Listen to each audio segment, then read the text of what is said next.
What nobody tells you about leaving someone who isn't bad, but also isn't right for you, is that the decision rarely feels empowering at first.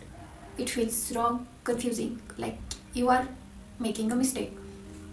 Because when there is no villain, no betrayal, no abuse, your brain struggles to justify the pain. But psychology explains something we don't talk about enough. A relationship doesn't have to be toxic to be incomplete or incompatible. And today we are going to explore why. Through real emotional patterns, attachment styles, and invisible needs we rarely acknowledge. Most people think relationships end because of fights or trauma, but more often they end because of misalignment or they are misaligned. Attachment needs, for example, a secure person needs communication, an avoidant person needs distance, an anxious person needs reassurance.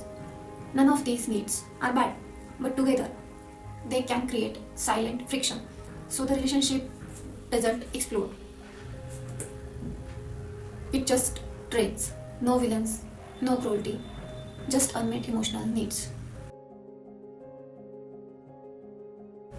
Here is the painful truth.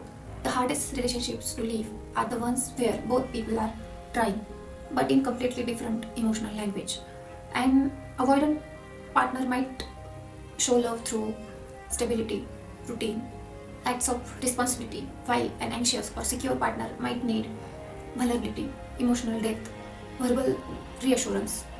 Both forms of love are valid, but they don't meet. They run parallel, never intersecting, and that is where the quiet heartbreak begins. Psychology recognizes four attachment styles. The first one is secure, balanced intimacy and independence. Second one is anxious, seeks closeness and reassurance. The third one is avoidant, which values space and emotional control.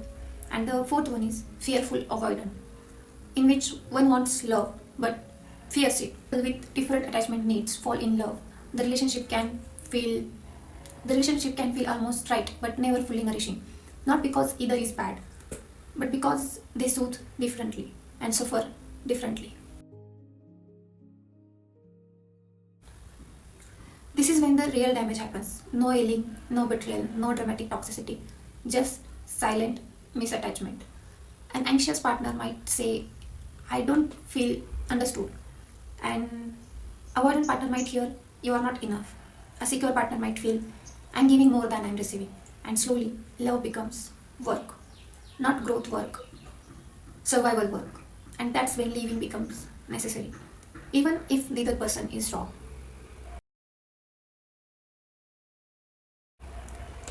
Your brain is wired for threat detection. Leaving someone abusive activates fear, anger, adrenaline, clarity. Leaving someone decent activates guilt, doubt, nostalgia, confusion. The lack of threat makes the pain. The lack of threat makes the pain sharper. The lack of blame makes the grief heavier. The absence of a villain makes you question your own sanity. Let's normalize a psychological truth. A good person can still be wrong for you. Attachment compatibility matters more than intention. A partner can love you, respect you, show up, and still not know how to comfort you, not communicate, not grow with you. Intent matters less than impact, and emotional safety matters more than niceness.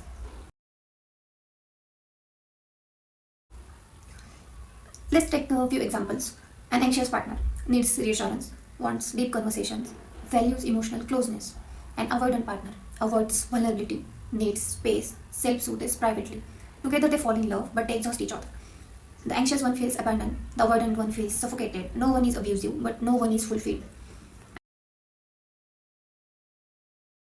The psychology calls it sunk cost fallacy. I have invested years, I can't leave now. Cognitive dissonance. They are good to me, so why do I feel unhappy? Attachment addiction, confusing intensity with intimacy. Fear of loneliness. Absence feels worse than dissatisfaction, and so we justify almost love at the expense of our emotional selves. The heartbreak isn't leaving, it's the moment you realize you abandoned yourself long before you abandoned them. You minimize your needs, soften your voice, shrunk your dreams until you became half of who you once were. That's the loss you crave, not the person, but the parts of yourself you lost trying to stay.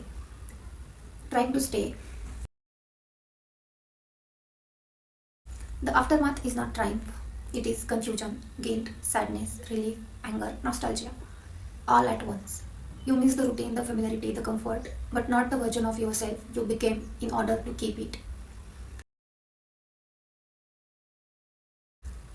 Healing here is subtle. It looks like rediscovering your interests, building secure attachments, understanding your needs, learning communication, choosing compatibility over familiarity. Psychology says secure attachment is not about perfection, it's about repair and communication. And sometimes you can't repair what was never aligned. So, what nobody tells you about leaving someone who isn't bad but isn't right is this: it won't feel empowering at first. It will feel messy, wrong, painful, unfair, but slowly your nervous system will calm, your identity will return, your ambition will expand, your needs will no longer feel like burdens, and you will realize you didn't leave because they were bad. You left because you were disappearing. And choosing yourself is the first secure attachment you will ever form. Share this with someone who needs courage and not permission. See you in the next one.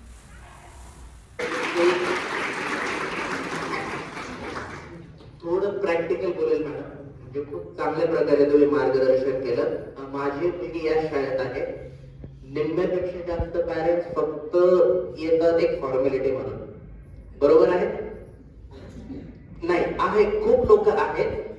विषय काय झालेला आहे madam, 2 वर्षापूर्वी I think madam आम्हीच अध्यक्ष होतो. तुम्ही आहात अजून? आता नाही, मागच्या मी पालक शिक्षक संघाचा अध्यक्ष होतो. 5 वर्ष मी सायबर क्राईम डिपार्टमेंट पुण्यासाठी काम केलेलं आहे. इथेही खूप सगळ्या सायबर क्राईमच्या केसेस वगैरे माझ्याकडे असतात नगरच्या.